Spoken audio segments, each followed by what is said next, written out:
Hi, I'm Steve Cotter. I'm at TFX in Singapore, and today I want to show you how to use kettlebells safely without causing any injuries, and just give you some important pointers so that you can have successful workouts and not injure yourself. The first important thing to understand, and a mistake a lot of people make, is to try to do too much too soon. So it's really important that you don't go too heavy at the beginning, or don't do too many reps, or try to go too fast. Keep in mind that you want to develop progress over time, not kill yourself in one workout. So that's the first thing to be aware, is just go slow and take your time to build up gradually as your technique gets better. The next important thing to understand is that you're not going to be holding your breath at any time during the kettlebell exercises. Regardless of what the exercise is, you're going to continuously breathe. So I'm going to show you a few movements with the breathing so you understand what I mean.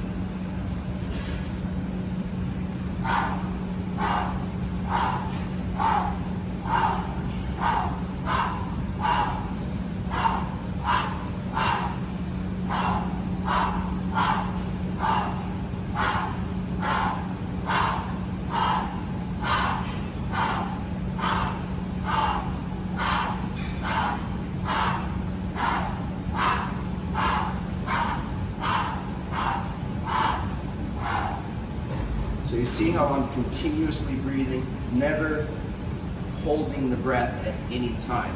That way you're always getting oxygen and you're not going to cause too much pressure in your head or pass out under a kettlebell. Okay? Now in the third part, I'm going to talk about basic body mechanics, so use your body in a safe and effective manner. We're going to look at the swing, because that's the starting and really the most important kettlebell exercise. In the kettlebell swing, it's really important that we're loading our glutes and hips and not rounding the back. So one mistake that you want to definitely avoid is to let your back round when you're doing the swing. That's going to cause a lot of stress in the lower back, and eventually it's probably going to cause an injury. So what you're going to do instead is you're using your hips as if you're sitting in a chair. Okay? So you're sitting back with your hips, and you see that the hips become like the ball and socket.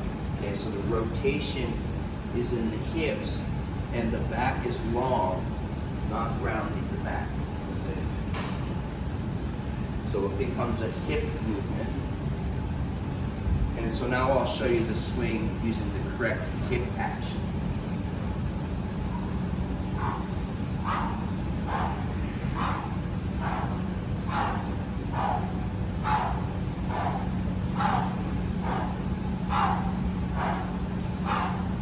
Okay.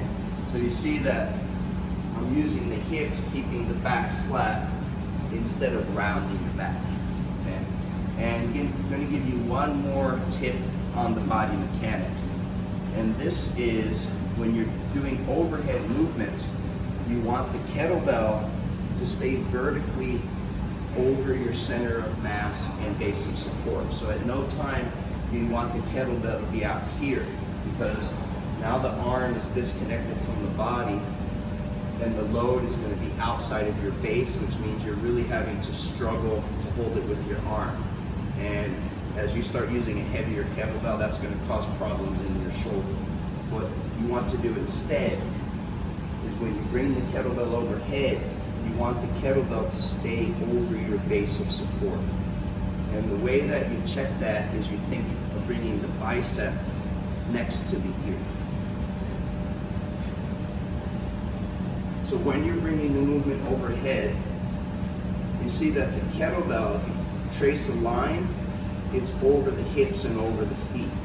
At no time should it be out to the side. Okay? So it's always over the head. If I'm doing push press, it's the same. If I'm doing something like the snatch, it's the same. So we always have the kettlebell over the feet with the bicep next to the head. Those are some important points that are going to keep you safe and avoiding unnecessary injuries so you can get the most benefit out of your workout.